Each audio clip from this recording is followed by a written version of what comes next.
Bismillahirrahmanirrahim. Assalamualaikum warahmatullahi wabarakatuh. Alhamdulillahirabbil alamin wassalatu wassalamu ala nabiyyina Muhammadin wa ala alihi washabihi ajmain.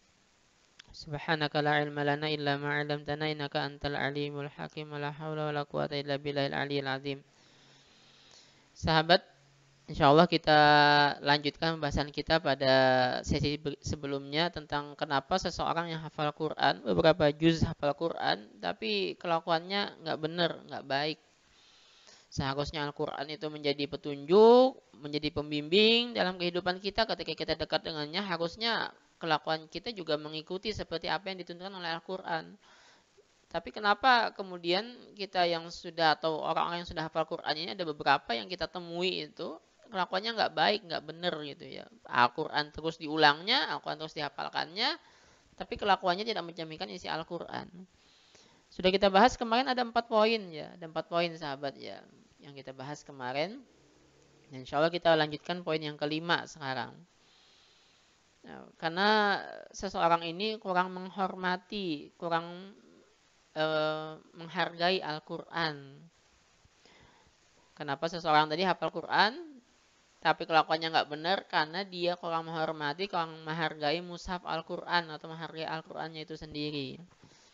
Nah sahabat, kita tahu Al-Quran ini sesuatu yang mulia kan ya, atau kitab yang mulia. Innahu laqur'anun karim.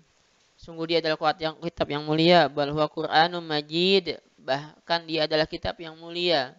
Qaf wal Qur'anil majid. Qaf demi Quran yang mulia. Maka kita tahu Quran ini begitu mulianya. Berkali-kali Allah ulang dalam Al-Quran kemuliaan Al-Quran itu. Maka seharusnya kita sebagai orang, sebagai umat Islam yang mendapatkan amanah Al-Quran ini, yang mendapat warisan Al-Quran ini juga memuliakan tuh Al-Quran. Dengan apa kita memuliakannya? Dengan seperti apa yang Allah suruh kepada kita. Kita membacanya, kita menghafalkannya, kita mempelajarinya, kita mengajarkannya, kita mendakwahkannya. Itu bentuk-bentuk kita memuliakan Al-Quran, menempatkan Al-Quran pada tempatnya yang mulia. Nah, salah satu bentuk kita juga memuliakan Al-Quran, maka kita juga memuliakan mushaf Al-Quran. Nah, makanya misalnya Allah juga mengingatkan kita dalam surat Al-Waqiah itu, la yamassuhu illal mutahharun. Tidaklah menyentuhnya, tidaklah memegangnya kecuali orang-orang yang disucikan.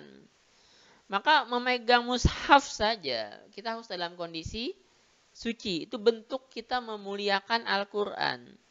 Kita tidak akan memegang tuh Al-Quran kecuali kita dalam kondisi suci. Suci itu memang maksudnya berarti dalam kondisi sudah berwudu kan ya. Itu bentuk dari pemuliaan Al-Quran itu. Bahkan mushafnya saja kita tidak memegangnya, menyentuhnya kecuali dalam kondisi suci. Menaruhnya pun kita jangan naruh sembarangan. Jangan sampai kita naruh Al-Quran di lantai. Masya Allah itu ya. Itu terlalu sekali kalau sampai kita naruh Al-Quran di lantai sejajar dengan kaki kita.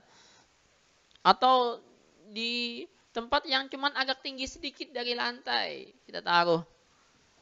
Yang kalau kita berdiri, Al-Quran itu lebih rendah daripada lutut kita, jangan. Kalau kita taruh di meja, ya nggak apa-apa tadi. Nanti kalau kita berdiri kita pindahkan gitu ke tempat yang lebih tinggi. Atau membawanya juga, kita jangan sembarangan bawa Al-Quran, jangan sampai kita bawa Al-Quran gitu kayak gini, ditenteng gini ya. Jangan sampai kita membawa Al-Quran ditenteng kayak gini, dibawa sembarangan. Maka kayak orang dulu lah, dia ada yang kayak gini kan ya dimuliakan, atau ditaruh di sini di kepala gitu bahkan orang dulu kan ya.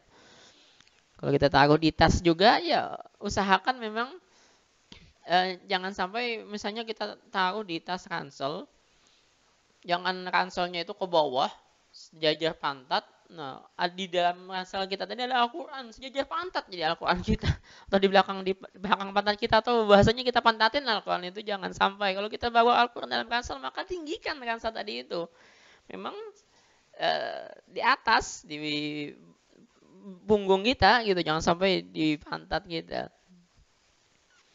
Atau kita ketika naruh Al-Quran, jangan sampai Al-Quran ditumpuk di bawah buku-buku yang lainnya, di atas buku-buku yang lain baru di bawah Al-Quran gitu. Jangan sampai. Itu kurang memuliakan kita dengan Al-Quran. Tuh jangan sampai misalnya lagi acara Yasin, baca Yasin, Yasinan atau tahlil gitu ya. Lalu ada buku Yasin dibagi, dilempar-lempar gitu buku Yasinnya. Jangan, itu tidak memuliakan Al-Quran kalau dengan cara seperti itu.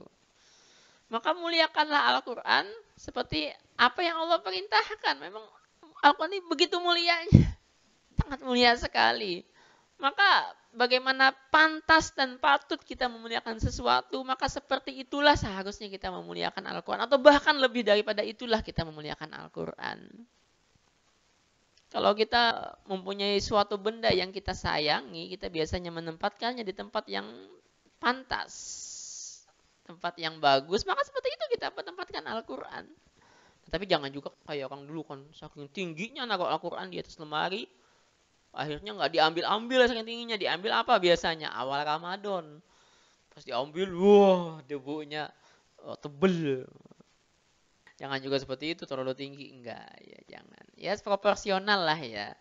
Tingginya itu ya setinggi kita, misalnya atau di bawah sedikit dari tinggi kita, nggak apa-apa di lemari tadi itu. Yang jelas kita memang menempatkannya di tempat yang mulia, tempat yang pantas gitu kita naruh Al-Quran itu. Nah kalau kita ngapalin Al-Quran tapi sikap kita dengan mushaf Al-Quran kurang baik, kurang pantas, kurang memuliakan dengan mushaf Al-Quran, ya bagaimana Al-Quran itu bisa mempengaruhi, Al-Quran itu mau mempengaruhi jiwa dan hati kita, mempengaruhi kelakuan kita bagaimana kemudian. Karena Al-Qurannya sendiri merasa kurang dimuliakan. Ya akhirnya cuma sekadar hafal, tapi tidak mempengaruhi kelakuan akhirnya. Maka jangan sampai kemudian karena saking seringnya bersama Al-Quran, ya Al-Qurannya ditaruh di meja kan kita baca Quran. Sampai ngantuk, dipeluk tuh mejanya. Dia udah Al-Quran sampai ngiler. Netes ngilernya di atas Al-Quran. Masya Allah. Itu bukan sikap memuliakan Al-Quran kayak gitu. Nggak pantas. Hamilul Quran, ahlu Al-Quran bersikap seperti itu. Menuhin Al-Quran dengan ilernya nggak pantas. Kalau saking ngantuknya pindahkan tuh Al-Quran, taruh di tempat yang tinggi, ya udah nggak apa-apa kalau kita mau tidur di atas meja yang tempat kita baca Al-Quran tadi. Nah, orang dulu kan ya sampai tidak mau menyentuh kecuali dengan wudhu Al-Quran tuh, bahkan kalau sampai sesuatu yang memang disematkan Al-Quran mereka nggak mau menyentuhnya kecuali dengan wudhu.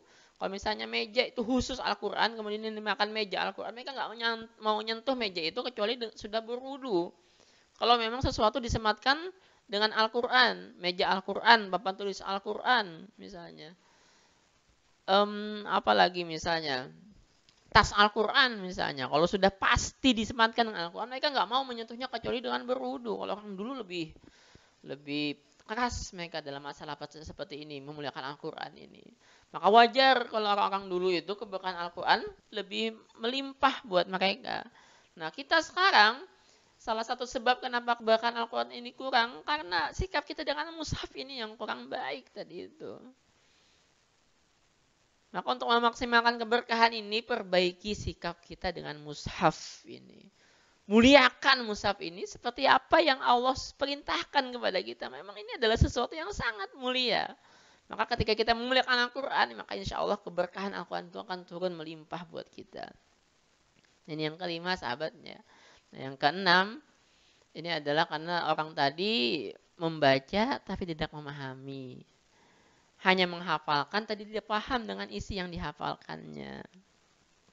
Nah, orang seperti ini wajar sekali kalau kemudian kelakuannya tidak mencerminkan isi Al-Quran karena dia nggak paham bagaimana isi Al-Quran. Orang seperti ini wajar sekali kemudian dia bisa jadi membaca Al-Quran tapi kemudian dia menginjak-injak tuh isi Al-Quran karena dia nggak ngerti. Dia baca misalnya wailul likulli humazatil lumazah. Celakalah bagi setiap pencela dan pengumpat. Tapi setelah baca, dia nyela temennya, dia ngumpat temennya, ngata-ngatain temennya, ngejek-ngejek temennya. Wajar sekali, karena dia nggak paham dengan apa yang dibacanya itu. Dia baca nih, Ara'aital ladzi yukadzibu biddin, fadzalikal ladzi yad'ul yatim, wala yahuddu ala ta'amil miskin. Tahukah kamu orang yang mendustakan agama mereka? Maka mereka itulah orang-orang yang menghardik anak yatim dan tidak mempedulikan, tidak mau menganjurkan ngasih makan orang miskin. Tapi habis baca Quran, habis ngapalin Quran, ada temannya yang yatim, dia hina-hina, dia umpat-umpat, dia kata-katain. Ya wajar, karena dia nggak ngerti dengan apa yang dibacanya. Wajar, karena dia nggak tahu dengan apa isi yang dibacanya itu. Maka Al-Quran ini bukan cuma sekedar bacaan, tapi untuk kita renungkan. Maka dalam banyak ayat Allah mengingatkan kita, afala yatadabbaruna al-Quran am ala qulubin aqfaluha, misalnya surat Muhammad ayat 24. Apakah mereka tidak mentadaburi, tidak merenungkan isi Al-Quran, atau hati mereka akan tertutup? Maka saat Al-Quran tidak kita renungkan, kita tidak paham dengan isinya, maka konsekuensinya pasti Allah akan menutup hati kita. Ketika hati kita tertutup, wajar kalau kemudian kelakuan nggak benar. Maka sahabat, jangan cuma sekedar kita arahkan diri kita, anak kita, orang yang kita bimbing untuk cuma sekedar hafal Quran, tapi arahkan mereka juga untuk paham, untuk merenungkan kandungan Al-Quran. Jangan sampai tadi cuma sekedar pintar membaca, pintar menghafal, tapi tidak sedikit pun mengerti kandungan isi Al-Quran. Karena yang ada bahkan bukan mendatangkan kebaikan buat dirinya. Nanti bisa jadi bahkan Al-Quran melaknat orang seperti ini. Karena dia akhirnya bisa jadi menginjak-injak tuh isi Al-Quran. Dia membaca jangan menggibah, ya ayyuhalladzina amanu ijtanibu katsiran minadh-dhon inna ba'dadh-dhonni wa la tajassasu wa la yaghtab ba'dukum ba'dha. Al-Hujurat ayat 12, dia membaca ayat seperti itu. Ayuhibbu ahadukum ayyakula lahma akhihi maitan faqarihtumuh. Apakah kalian suka dan memakan bangkai saudara kalian? Pasti kalian nggak suka. Maka Allah menyamakan gibah itu dengan memakan bangkai daging saudara kita. Saking jeleknya gibah itu. Tapi setelah baca Quran, dia ngomongin orang tuh. Dia ngomongin gurunya, dia ngomongin orang tuanya, dia ngomongin temennya yang lain. Karena dia nggak ngerti dengan apa yang dibacanya. Ya, padahal petunjuk Al-Quran itu sudah begitu lengkapnya, begitu sempurnanya. Tapi kalau kita nggak paham dengan apa yang kita baca, ya akhirnya bisa jadi kita membelakangi atau anak kita membelakangi dengan apa yang dibacanya, apa yang dihafalkannya itu. Na'udzubillah min dzalik, sahabat. Maka berusaha terus atau teruslah menghafal, teruslah kita ajak anak kita ajarin orang-orang untuk menghafalkan Al-Quran, tapi jangan lupa untuk mengajarkan mereka juga memahami dan merenungkan kandungan Al-Quran. Agar sempurna semuanya. Agar kebaikan yang datang kepada kita, anak kita, orang yang kita bimbing, teman saudara kita, sempurna juga kebaikan yang datang kepada kita semua.